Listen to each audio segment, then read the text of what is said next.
Algérie, prison ferme à l'encontre de l'activiste Amira Abouraoui.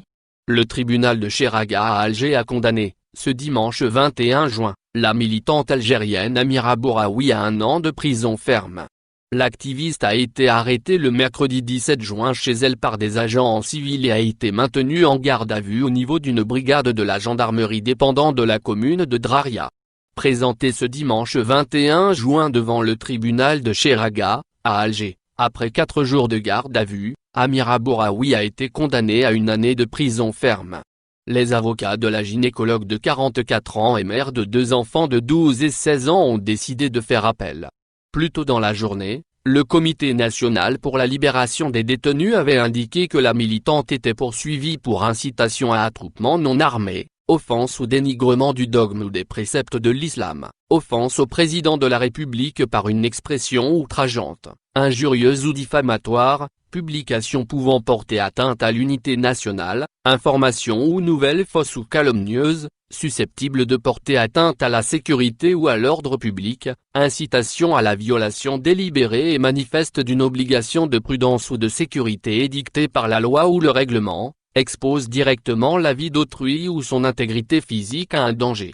La militante avait été arrêtée mercredi dernier par les éléments de la gendarmerie algérienne. Son arrestation a eu lieu moins d'1 heure après celle de l'ex-secrétaire général de l'ONG Rassemblement Action Jeunesse, Hakim Haddad.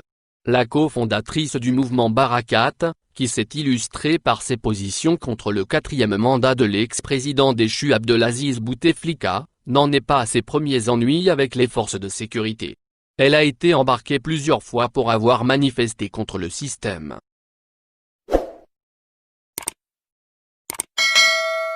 Selon les employés de Sovac, Mourad Oulmi paye pour Takout et l'Arbaoui. Les employés de Sovac demandent la libération de leur patron, Mourad Oulmi, patron du groupe Sovac. Ils ont tenu à exprimer leur mécontentement en organisant un sit-in ce dimanche devant le tribunal d'Alger pour demander la libération de leur employeur.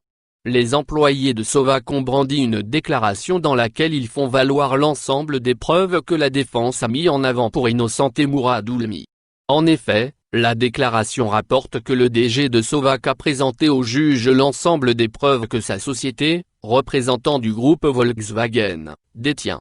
Mourad Oulmi s'est montré étonné, car il a remis ces mêmes preuves aux enquêteurs il y a plus d'1 année, mais elles ne semblent pas avoir été prises en compte, rapportent les employés de Sovac.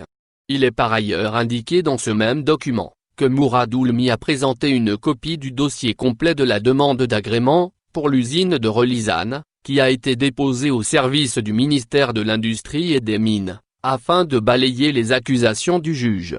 Celle d'avoir fourni un dossier incomplet pour la dite demande d'agrément. Il est précisé que Mourad Oulmi a fait face à une autre accusation. Celle d'avoir produit des modèles non autorisés par le Conseil national de l'investissement. Pour cette accusation du juge, le patron de Sovac a expliqué à la barre que la société n'a pas à demander l'avis du conseil à chaque fois qu'un nouveau modèle sorte. Le même dysfonctionnement de l'accusation a été remarqué concernant le taux d'intégration. Sur ce point, la réglementation exige un taux de 15% au bout de 3 ans, or, la défense a mis en avant le fait qu'au moment de l'arrestation de Mourad Oulmi, il lui restait encore 1 an et demi pour atteindre ce taux.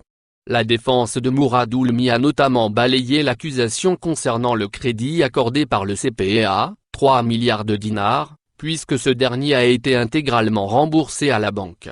La déclaration des employés de Sovac attire l'attention sur un point qu'elle estime sensible, celui de la prise en compte par l'accusation des résultats de l'expertise effectuée par le ministère des Finances, faisant état de milliards de centimes de pertes pour l'État. Des contre-expertises indépendantes semblent avoir en effet démontré qu'elles étaient pleines d'erreurs, causées par des malencontreux copier-coller des dossiers l'Arbaoui et Takout, et que les résultats des calculs étaient souvent basés sur des taux erronés, taux de change, droits de douane pour les véhicules importés de l'Union européenne, est-il rapporté dans le même document. Les bons payent pour les mauvais laissent clairement entendre les employés de Sovac.